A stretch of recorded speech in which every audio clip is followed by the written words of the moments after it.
context to this next presentation is, UDEN, what we try to do in the Utah Digital Entertainment Network is we advocate for the sector of digital entertainment within the state of Utah. And that means we tend to look at a lot of data and we try and understand, well, just what do we mean by digital entertainment, how big is it, who's involved with it, and so on.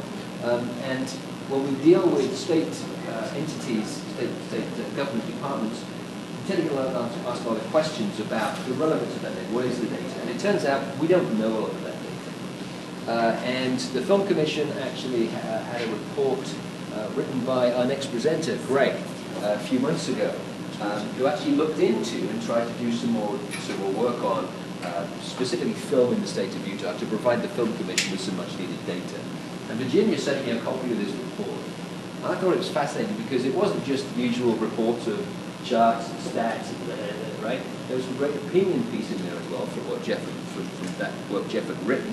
But also, he did a great analysis of, you know what, Hollywood should probably have never have been leaders in the film industry because they weren't when they started out.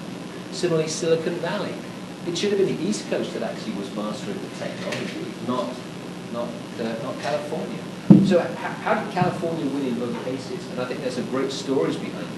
And perhaps some good learnings for us in the state of Utah as we think about how we can become more powerful and a more powerful digital ecosystem in the state. So I'm going to tell you a bit more about what he does for the state, probably deep web, I should think, right? Deep state secrets and so on. No, probably more about that particular part of that report, which I found fascinating. This is Greg, yes. Greg, there's your clicker on TV.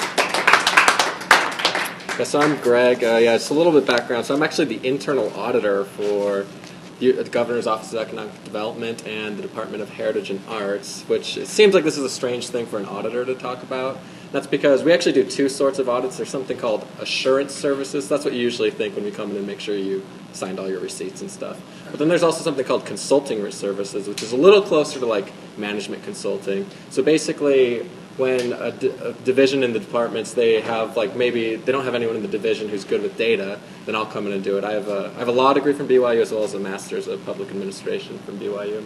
And so this study is, like John was saying, it's about how did Hollywood become Hollywood, or I guess it says making Utah the Hollywood of digital media. And so the thing I want to start with is this. So the first question is, could Utah, is it a reasonable question, right? And so I was trying to look into the data, and one of the things you guys may or may not know is there's not a lot of data on the digital media or video game industry in terms of like the jobs and stuff. So I'm going to get to a little, it'll get more interesting later, I promise. But there's something called NICS codes where the government collects like all the data on everyone's jobs and what industries they're in and stuff. And there actually is no NICS code for like video game developers, right? And so I tried to kind of make a Frankenstein monster of our own that's basically a combination of like those who are in the arts and film industry and those who are in the tech industry, right? And so the numbers that I had, it's not really a good measure of who is actually in the games industry because nobody actually knows, right? But this is a good number of what our potential is, right, compared to other areas. And so what I found is we're actually in a really good place considering how small Utah is compared to the rest of the United States. So if you look at, so we're about in 11th place ranked, and I'm talking, when I say we, it's the Salt Lake and Provo, they're called metropolitan statistical areas, so I've combined them into one because they're close enough to the same area to combine them in one. So I put this in 11th place, which is pretty good, and so LA is always number one because they're just so big and they have all the film stuff, right? But we're actually at about 20% of LA's level, which is amazingly good considering we're little Salt Lake City compared to Los Angeles, right? And that's with arts and tech, and then with, just for reference, if it's arts only, it's about 5% of LA. So what I'm getting at here is, I want to say this because I'm going to make the argument that you like through your efforts, right, you actually could become the Hollywood of digital media, right? And it's a reasonable, like, it would be a stretch goal, but stretch goals are good, and it's a reasonable task, right? And one thing also to note is there is no Hollywood of video games right now, right? Like, I mean, there's a little bit of LA, a little bit of Silicon Valley, a little bit of Austin, Tokyo, and stuff like that. But there's nowhere where, like, as definitively as Hollywood is Hollywood and Silicon Valley is Silicon Valley. I think that's important because that makes it more reasonable. As well as around the time I finished my report, California actually had a similar report, and if you actually have a chance to read both reports, they put a lot more money into their report, so read their report first. But one thing that I think we cleverly did, which they didn't do, is they took California as a whole, right? And I'm trying to look at one area, which I think, as you'll see later, is significant and important. And I understand why California did that, because it was the report to the legislature of California, so that's why they did it, but the problem with that is then they kind of convolute Silicon Valley and Hollywood into like one unit, right? But that's not a reasonable thing to put in the same unit. They're further apart than, there's no distance you could travel in Utah that's a longer distance between those two places, right? So that's something to keep in mind. All right, so next thing, does anyone know who this guy is? Unless you were like really into business, you shouldn't know who he is. His name is Clayton Christensen. He's actually a Salt Lake City native, but he was born and raised here, but he actually is a Harvard Business School professor. And he's actually considered the most important business thinker alive today. And you've probably heard the phrase disruptive innovation. That he came up with that phrase. And I don't think there's going to be time to go into it, but we might talk a little bit about disruptive innovation. But what I want to talk about here is what he does when he goes and consults with companies about disruptive innovation is, because he usually goes to tech companies, but what he does is he comes and tells them stories about steel mini mills, right? About how steel mini mills disrupted and changed the steel industry. And the reason he does that is because he knows that you and I know, you guys know more about your industry than I know about your industry, right? So what I'm going to do is I'm going to tell you a couple stories about other industries and then leave it up to you guys because you're smart to figure out the best way to apply it to your own industry, right? So, next one. So we're going to talk about Fort Lee in Hollywood, California. Who's ever heard of Fort Lee, New Jersey? Oh, no way. What do you know about it? Not a lot. Okay. I went to high school in Livingston, New Jersey. Okay. Yeah, nobody knows a lot about Fort Lee, New Jersey. But Fort Lee, New Jersey is the original Hollywood, California, right? And so right here, this is called the Black Maria. It's the first film studio ever built. And they would do films. This is like the early 1900s. And the reason everything was based, and you'll notice there's a lot of words on these slides. I'm not going to read the slides to you, don't worry, because there's later slides that have even more words, and I know I'm breaking the rule of like no more than 10 words, but there's that saying like I'm sorry I wrote you a long letter, but I didn't have time to make it shorter, right? That's the situation I was in.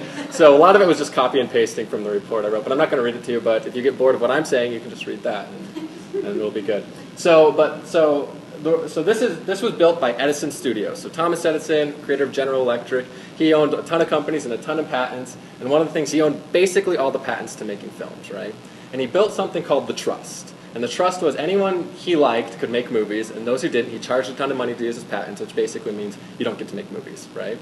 And so and you may have heard, ultimately, that's kind of why one of the three main reasons that things moved to from New Jersey to California. First of all, California it's just a good environment for filming. You know, the sun's always out, it's always warm, so you don't have to worry about winter, so you can do more filming and stuff.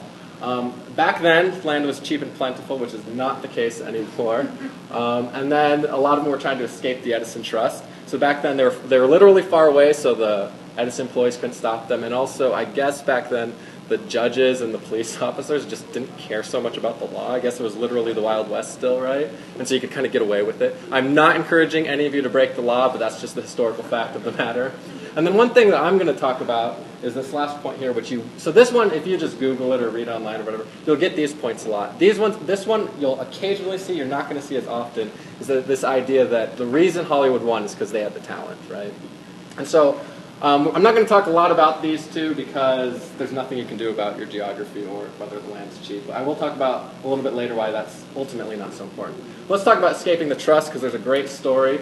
This is a guy named Carl Laemmle. He founded Universal Studios, right? And so he started working in New Jersey and he wanted to make movies. And I will read this quote because it's just such a great one. It says, "Studios went to great lengths to avoid harassment from the trust, whose bulls pounced upon anyone suspecting of using a patented camera. To thwart them, Laemmle created diversions. He'd hide his camera in an express wagon or icebox while a dummy camera, one that ostensibly didn't violate Addison's patent, was on the ground in full view. One night when the trust squad made an unexpected appearance, Laemmle and Cochran, his business partner, had to collect their cameras and spend the evening huddled in the studio cellar." So I just like the idea, and this guy became very, very rich in California eventually, but I just love the idea of like the CEO of like this film company who's just like bunkered out in some shed somewhere hiding from Edison's people, right? So it's just an interesting story, but that's why he and a bunch of other people started going to California to get away from it. I think how we can translate it to Utah today is not, again, I'm not encouraging you to break the law, but I am saying you should encourage business-friendly regulations, right? So basically their problem was the law was not allowing them to do the work that they wanted to do, and so they had to escape it, right?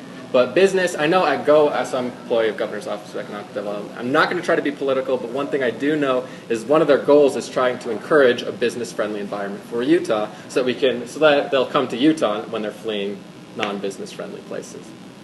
All right, so then the next one is about the talent, right? So this guy is Louis B. Meyer. He's one of the founders of MGM, Metro-Goldwyn-Mayer.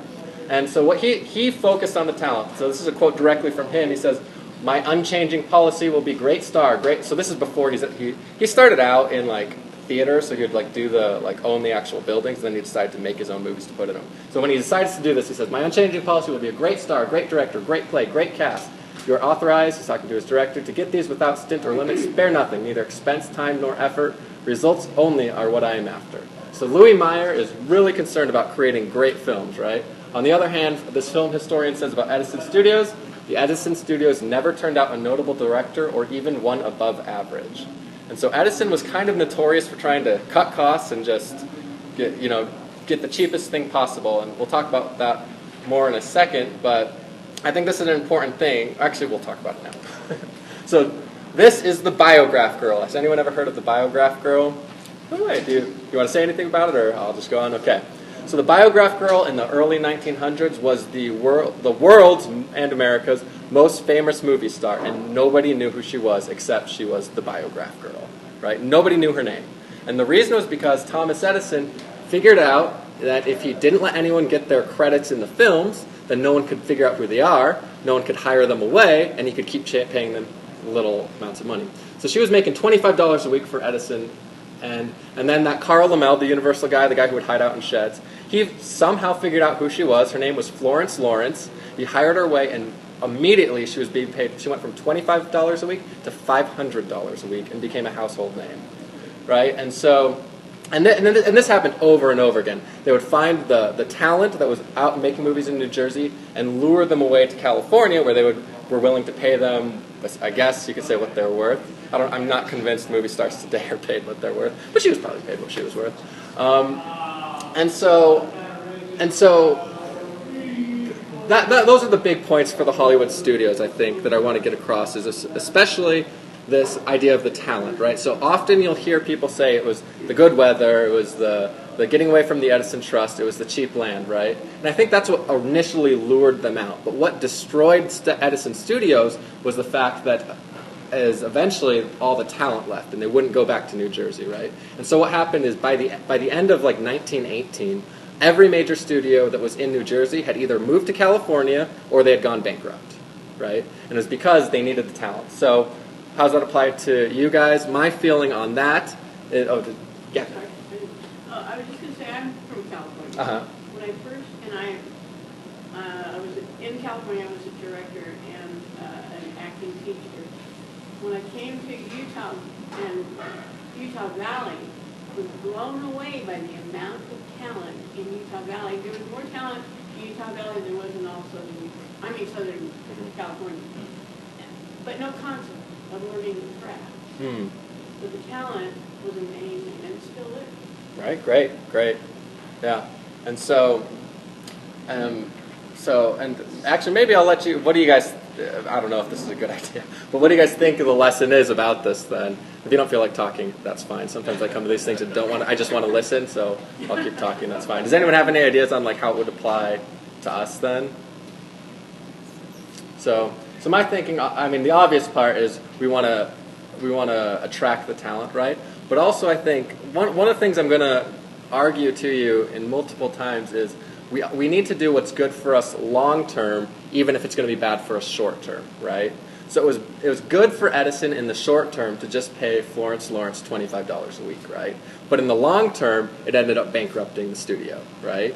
Because he wasn't willing to be competitive, essentially, right? And so that's something that we have to keep in mind is a lot of times there's going to be the short term and long term, and we want to focus on the short term, and sometimes we feel like we need to because it's hard to pay, how are we going to worry about next year's rent if we're not worried about today's rent, right? But we do if we want to make the region strong. And one thing is, so when I talked to this with the Utah Film Commission, it was obvious to them why they want to make the region strong, because the Utah Film Commission, that's their job, right? So why is it important to you guys that the industry is strong? I think one is, I will talk about it a little bit more later, but essentially because then you don't have to move away if you like living here, right? But then also, as the industry itself becomes stronger, then the companies can get stronger. So it's good for your own individual careers that the area stays stronger. So that's like, were you going to say something? Also, arts also increases everybody's income, not just the filmmakers or the artists or whoever. The whole community gets richer because, you know, the more that's happening, then the more people that are there, the more food companies and gas and you name it, you know. Yeah, and that's a really good point for your guys' industry specifically. You're a heavily export, right, of your stuff. Like, it's not like solely like a restaurant in Utah. You're really only, you know, making money in Utah, right? But you're bringing money into the state, which I think is a great value. But we're going to move on, and I'm actually going slower than I should have been going. So, and this is the longer part. But okay, now we have Route 128 versus Silicon Valley. Has anyone heard of Route 128? Well, yeah, nice. So, and I'll just fill in the blanks, as you guys probably have figured out. Route 128 should have been what Silicon Valley is today. So this is a picture of Stanford here. This is a picture of MIT. Route 128 is kind of in the Boston area near MIT, Harvard, and all those other Ivy Leagues. And of course Silicon Valley is over by Stanford and Berkeley and stuff. And so what's interesting, and most of the stuff I'm going to talk about here comes from a scholar. She's a professor at UC Berkeley named Annalise Saxenian. She wrote a book in 1994 about this, and what's interesting about it is she's actually from the Boston area, and she was living in the Silicon Valley area, and she made the assumption before she wrote the book that Silicon Valley will die. And the reason she thought it was going to die is because it's way too expensive to live out there, and no one's going to want to live there. And I can relate to that. When I was looking for jobs after I graduated, there were a couple, like I was looking into some over in the Silicon Valley area. And so I was doing like a little like pre-house hunting. I didn't have a job offer or anything. And there was literally like a shack in San Francisco, like no plumbing, one story, like the wood's falling off, selling for $350,000, right? And obviously it's because the land's valuable, not the house. Which just made me laugh. Like, think about what you can get here for $350,000. You can get like a 3,000 square foot house that's like built in the last 10 years and stuff. And there it's like a shack built in the 1900s, right? So she's like, there's no way Silicon Valley could last. It's too expensive. Everyone's going to leave. And of course, this is in like the 80s when she made that comment. Of course, today Silicon Valley is still huge. So why is it? There are basically 12 reasons that I've kind of simmered out of her book and later writings from other people. But she's kind of, I wouldn't really recommend you read the book. It's kind of dry. I recommend everyone at GoEd needs to read it because it's about, you know, making regions stronger. But if you're actually in the business, probably not that useful. You can just listen to what I say. So the first one is it's a small geographic area. So this is obviously the Silicon Valley, San Francisco-ish area. And that's important. And that's important because people can actually communicate literally with each other. If there's an event like this, people can actually come to it. You actually know people and stuff like that. And it might not seem that important today with like technology and stuff. But as we get into the other things later, you'll see it's super important. So this is a big foundation. That's, again, why I thought California's kind of report, I hope they don't watch this, and I'm like bad-mouthing them. but California's report made a mistake, I felt like, when they did all of the state and not the regions. That's why I'm trying to focus specifically on Salt Lake, Provo, because it's a reasonably small area. So the next one, they're meritocratic. So and also Route 128 was more spread out. It's named Route 128 because it's after that freeway, right? So it's all along the freeway, so it's a larger area. So it's a meritocratic. So back in Route 128, you kind of got your charts, and you were told in 5 years you can be a manager, in 15 years you can be a director, yada yada. Whereas in Silicon Valley, it was if you can do it, then you can get the job, right? And so sometimes your boss will be way younger than you. Sometimes your boss will be way older than you. It doesn't matter. It's based on what you can do, not how long you've been around. So those two key factors play a role in the next one, which is maybe the most important factor of all, is occupational mobility, right? And so they found that in Silicon Valley, and this is in the 90s, it's probably still true, that they averaged 2 years at each job before switching. And there's lots of other examples where people started kind of feeling weird if they were around for too long, and people start like kind of looking at you cockeyed, like, what are you still here for? It's been 3 years, you know? Which is crazy. My dad, he spent 15 years at Dow Chemical. He's a corporate lawyer. He spent 15 years at Dow Chemical Corporation, 15 years at Intel, right? And that's crazy talk in Silicon Valley, which is probably why they never moved him to the headquarters. I hope my dad doesn't watch that now. So, and so this is a really great quote, so I'm going to read it. So if you left Texas Instruments, they're in Texas, obviously, for another job, it was a major psychological move, all the way to one coast or the other, or at least as far as Phoenix. Out here, it wasn't a big catastrophe to quit your job on Friday. You have another job on Monday, and this was just as true for company executives. I love this line. You didn't necessarily even have to tell your wife. You just drove off in another direction on Monday morning. You didn't have to sell your house, and your kids didn't have to change schools. Right? And so, like, that's kind of funny to me, but, like, that's like a really important fact, right? Like, because, like, that's a huge barrier to entry, having to move. So if you can just switch jobs, no big deal. And so occupational mobility is really, really important for having a strong area, and the strength of the occupational mobility is based on those previous two things, right? A small geographic area, and then it's a meritocracy, so you feel like you can change jobs, you don't just have to grind away, otherwise you're never going to get the promotion, right?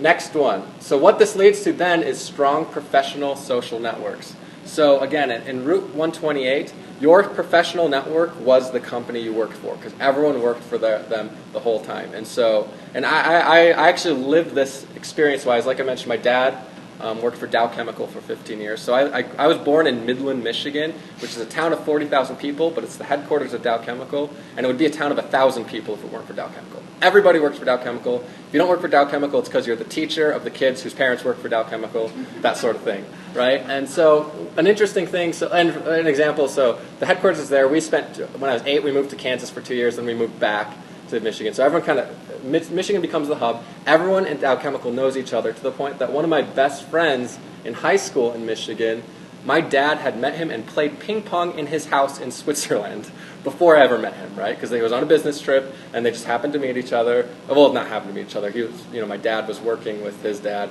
and then they invited him over for dinner since he was on a business trip. And he played ping pong with the guy who later became one of my best friends. Another example, then, when I was 15, my dad switched jobs. We moved to Hong Kong. And when I moved to Hong Kong, I actually already knew like 10 kids, because not that I had met them before, but another one of my friends had just come from Hong Kong, right? So he's like, oh, when you get there, look up this person, this person, this person, right? So your network isn't geographically based, it's company based, right? And even though it's like all over the world.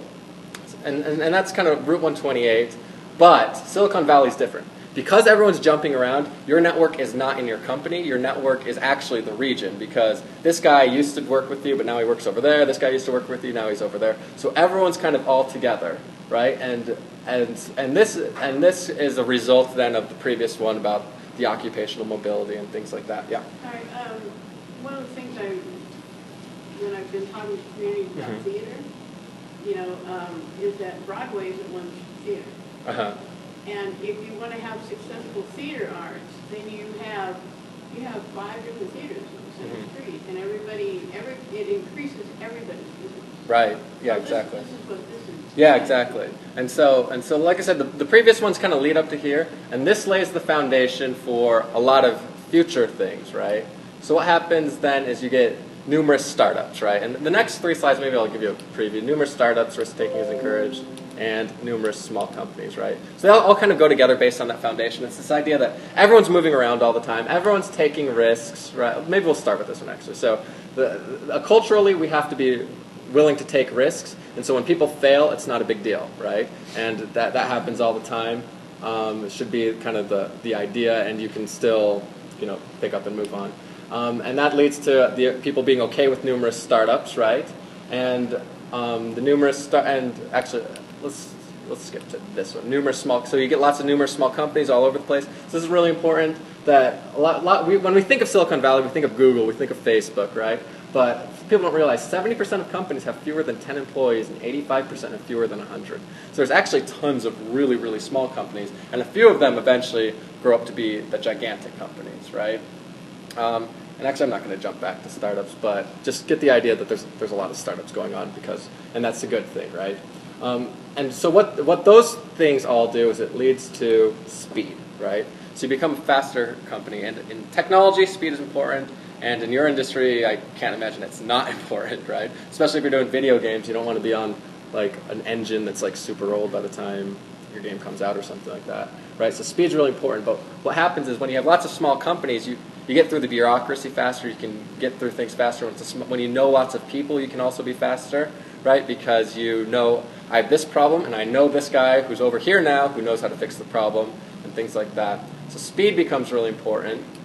And also, as I was hinting to, there's this collaborative culture. So there's some really interesting things that's going on here. So again, remember what I mentioned, we have to do things that are good in our long-term interest, not our short-term interest. In our short-term interest, it's just, the wall of silence, don't talk to people outside of the company, right? Long-term interest is everyone collaborates, right? And so there's two really good quotes here. So competitors consulted one another on technical matters with frequency unheard of in other areas of the country. According to one executive, I have people call me quite frequently and say, hey, did you ever run into this one? And you say, yeah, 7 or 8 years ago. Why don't you try this, that, or the other thing? We all get calls like that. And then this one's great. It's, when the gas line stopped at 2 a.m., you just called your buddies at the company across the street and shared their gas. Or if the epi reactor was down, your friend did your chips on his second shift and you helped him out on the next week with his ion implants, right? So I have no idea what that means, but I know that means that they were helping each other and actually at a cost, right? So they're actually giving gas to the other company. They're actually you're using your second shift, so the time you're being paid for, to work on someone else's thing, right? And so, but it's this collaborative culture that gets things done, and it's really important because, and actually let me jump to the next one before I get to that point, but at the same time, there's fierce competition, right? So they're all working hard, working to do their best. A real quick thing, I think, that we want to know as a cautionary tale is the community forced engineers to work extraordinarily long hours and contribute to high rates of drug use, divorce, and burnout in the region. So I think that is something, I think in Utah we pride ourselves on being more family friendly than say Silicon Valley is and things like that. So I do think that is something we want to be aware of is, we pride ourselves on good work-life balance. So we need to find a way to have a good work-life balance and I'll still be fiercely competitive. But these things, so the question is how do these two work together, collaborative culture and fierce competition? I think part of it is everyone there is interested in being the best, right? And being the best, but being the best in the sense, not because others are bad, right, but because I worked hard to do it, right? So they have the confidence to say, I'm going to, I can still be the best while helping out this other person. So that's the first thing. And then the other thing that the book mentions is the fact that money is not their key driver, right? So it's actually like doing a good product, right? Coming out with something good is the most important thing. And I guess that makes sense if we relate that back to the Hollywood thing, right? Edison, money was the first thing on his mind, right? That's why he's only willing to pay $25 a week to Florence Lawrence, right? Whereas Meyer and Lamel, they were more interested in producing a good product, no matter the cost, right? And then, so I shouldn't say no matter the cost, but money wasn't the most important thing. And so because of that, they were able to make good products, which then, in the end, actually made them very wealthy. So. And then as a side note, this is not in any of the books, but there's a lot of studies that show that, after a certain amount of time, amount of money you earn, you actually don't get, but money buys happiness up to a certain point, if that makes sense, right? And so, and I've heard lots of numbers, but the highest I've ever heard is actually $70,000, which is, that's pretty good. It's above average for Salt Lake County, but it's not like an ungodly amount of money, right? And so the idea is if a person who makes $40,000 is generally happier than someone who makes $50,000, but a person who makes $70,000 is generally no less happy than someone who makes $80,000. So as long as you're meeting your basic needs, you can still be happy. So this is just a side thing. So you don't have drug use, divorce, and burnout, right? That's just my side advice too. We're almost done. So the next big thing is venture capital. So they have tons of venture capital, which is a difficult thing for us in the sense that we don't already have a ton. We have some, but not like Silicon Valley. But what venture capital, and actually the next slide, so we have venture capital and the specialty service providers. So these are lawyers. So we have tons of lawyers. I actually went to law school. My brother's a lawyer. My dad's a lawyer. My grandpa's a lawyer. 3 of my uncles are lawyers. Everyone in Utah's a lawyer, right? But how many lawyers are specifically technology lawyers? How many are specifically media lawyers? How many are specifically video game lawyers, right?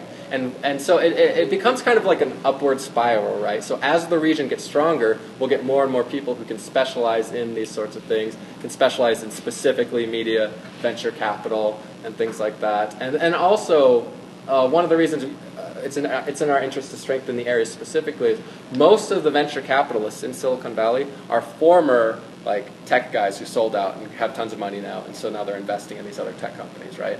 But and so it's because they have a strong region. When they sell out, then they stay in Silicon Valley because that's their home now. They feel like, right? Whereas if we don't create this like strong region, what happens is, say you're from Ohio, you happen to be working in Utah, you make a ton of money, then you move back to Ohio and take all of your venture capital with you, right? And so if we make the region strong where people feel like it's their actual home, that's where their network is and things like that, then they'll stay when they sell out so they can be venture capitalists here. And that is the entirety of the presentation. And I did it just in the nick of time. It actually turned to 3:30 as I said it, so that's pretty good. Is there any questions or anything? I'm sorry to talk too much. No, it's fine. It's a really great subject. But the competition thing, one of the things that does happen in Utah is there seems to be a bashing ahead of competition. One thing to learn, at least I learned in the arts, was nobody can do what I can do. But I can't do what you can do.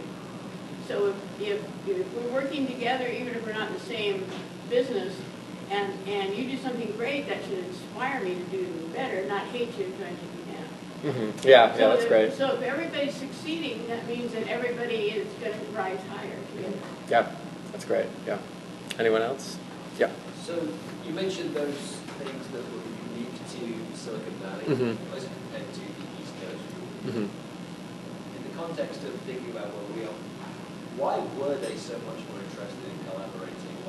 What was it about the Californians at the time, as opposed to the people in That's a really good point. And so, and one of the observations I have about coming to Utah, particularly in the entertainment field, is that we are naturally collaborators. People like to do their own thing in their own little pockets. It's one of the reasons UDEN exists, right? Is to try to become one of those professional social networks. So what is it about? Right. Yeah, that's a good point. It actually never made it in my report, but so it's a historical issue, and basically historically, most of the early companies in Silicon Valley came out of education, so they partnered with like Stanford and Berkeley and stuff. Whereas in Route 128, they were I think they were mostly funded by like defense and stuff like that, but not education, right? And so because, as you know, especially education, they're like especially higher education research educational institutions, they're big on like. Their whole purpose is to find information and then share it with everyone, right? And so that kind of helped develop this culture where people felt comfortable sharing the information with each other. And then, if I remember correctly, I could be wrong, but I think Route 128 was mostly out of defense, which again would make sense why they're less like that, because defense, you sign 1 million top secret things, and you all have to have top secret clearance and stuff, so the culture then develops as you don't talk about things outside of it. So you don't think it was generational, that it was basically a younger generation, Vietnam War type? That I vaguely remember something in the book also about that, so that could be playing into it, yeah. Well, Utah has a cultural issue that's characterized by fix it, make it do, or do without a high degree of self-reliance in the state. Yeah. And that is, it's a good thing, but it's also a challenge in terms of the collaborative effort I've attempted to get past that. Yeah, that's a really good point. I think, did you have your hand up? And thanks for sharing. It's interesting for me to hear because I moved from Los Angeles. Okay, so I hope I didn't badmouth Los Angeles. No, not at all. It's actually fascinating. It's like, that's what I'm looking for in Utah. I came from an area where I was, even my immediate family, I was surrounded by people in the entertainment industry. And the first time I noticed that Utah had this upwardly mobile, passionate sense about it is I was driving to, I was working somewhere down south, I don't remember where exactly it was, south of Provo, and I passed the Adobe building, and I had no idea Adobe was based here. I just assumed that they would be in Silicon Valley or Oregon or Washington. And they're based in Silicon Valley, but their biggest satellite office is here. Okay. So I'm wondering, is it important to, like, let's say that some large tech companies that get bigger are established in Salt Lake City or in the area of Provo, the area that you're talking about. Is it important to then bring awareness to the fact that they are here to facilitate more companies coming here? Or is it something that happens naturally after? I think in terms of because I think what we want to be doing is attracting the talent in, less concerned with attracting the companies in. And so you do want to kind of advertise like, hey, Adobe's here, because if I said, if I can't, a really small company, I don't know what their name would be, right, is here, then people would be like, well, I don't care, right? But you could attract people in from Silicon Valley if you say, yeah, we got Adobe, we got whoever else we got here, right? And then, because really the real strength of the area comes from the startups ultimately, right? And so yeah. Yeah, I think red shirt you had first, sorry. That's okay. So, have you heard of the Arbinger Institute? I've heard of it, I don't know a ton about it. They have some great books that talk a lot about this collaborative type attitude and how, it starts with you and it starts with how you view the person. So if anyone's curious, the book that I'm referring to is called Leadership and Self-Deception. I have heard of that book, yeah, I've heard good things. It's an amazing book. I read it yearly because you have to relearn how to do it sometimes.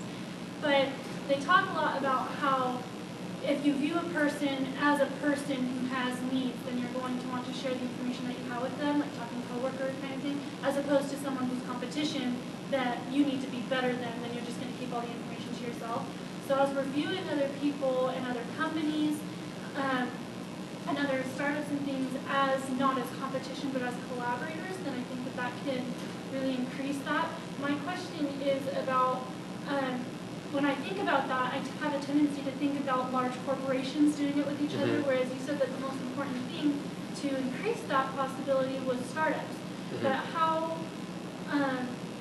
do you feel startups and small businesses can make that large of an impact in our area as opposed to larger businesses, in making that kind of like the baseline of this is what we as Salt Lakes do, we collaborate, we work together, things like that. Yeah, so I think the root of it is, I don't think it matters so much if it's big companies, small companies. The root is that the slide about like occupational mobility, right? So people switch jobs a lot, and that of course gets based on the idea that it's a meritocratic organization, or the culture is meritocratic. So everyone, you advance based on how good you are versus how long you've been there, right? So then it doesn't matter how long you've been there. So then you feel comfortable moving jobs, and as people move jobs, then your network becomes like all over the place because you know people at all sorts of different companies versus everyone you know is just at the one place you work. So it's more about occupational diversity than size? Yeah, so it's not the size, it's just people moving around. And one thing, like, this is not to badmouth Mormon culture, because I am Mormon and I'm as Mormon as you come, I promise. But one of the problems, and I do this, is like we just go home to our families after work, right? And so in Silicon Valley, the culture is you go out, whether you drink or not. I don't drink, obviously. Like you go and hang out. And so a lot of the their equivalent of UDEN in Silicon Valley was like, it was like at a bar. I'm not going to remember the story exactly, but it was like at a bar, and they would like build like robots in the back while they're like drinking and hanging out. So it's just like people like doing their hobbies out after work. That's kind of related to their work, but that's how they started meeting each other and things like that. And so I think, and I don't know how you would overcome the issue. Everyone wants to just go home to see their families. Robots in bars. Yeah, that's probably the solution. Yeah. But maybe it might be the case, because actually I know my work functions after work for me. If my family's invited, I'm more likely to come, and I'll just bring my family. So maybe if everyone brings their family, it's just this giant madhouse. Maybe that'll work. I don't know. I'm saying that's a bad idea over there. So I interviewed a Google engineer, paying so much money for rent that he could afford $1 million home. But because he's paying so much in rent, he can't buy the $1 million home.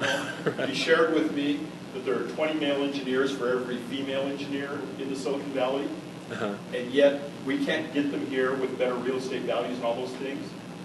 The thing that I heard from him that kept him there was the Silicon Valley builds his resume. We don't build resumes here yet. That's a huge factor for a young engineer. Well, it's because of that mobility. Yeah, and I mean, yeah, and I know I'm out of time, but like perhaps it goes to the Florence Lawrence example, right? Like we just have to accept we have to pay them a lot of money to come out here, and eventually it'll build that base of talent, and then. I just add to it. See, I don't know if it's about competing on money. Yeah, you're probably right. Because one of the advantages we have over California actually is it's a lower cost of living. Mhm. Right? So as a company looking to come here, that's one of the considerations they would have, is it's about 32% cheaper for a company to be operating here than it is in California. Right? You'd think it would be more, but it's about 32%. But I think it's actually a product. Right? So whether it's film, I think in the entertainment business, just like you showed me as an example, it's about quality of product, I think. And I think that what we're not doing, I think you said earlier, Matt, that there's great talent, you found great talent, right? But not a lot else, not a lot of content, but great talent. And I think we see that in games, I think we see that in films, and I think that's again part of the spark for you to plug why we're here again, is really to say that it's about us actually working together and overcoming some of these fears and concerns and wherever they come from, right? But actually to start sharing and start collaborating, because when we share from one another, we'll learn faster, we'll make better product. And when we're making better product, then first of all, we're the ones who are going to get the benefit from that. That builds the resumes, right? And then you'll find that just like with Austin, just like with Montreal, then people want to start to work with us. They want to work with us because of what we've built on our own resume, not because of the work we've done for them. Yeah, I think that's exactly right, yeah.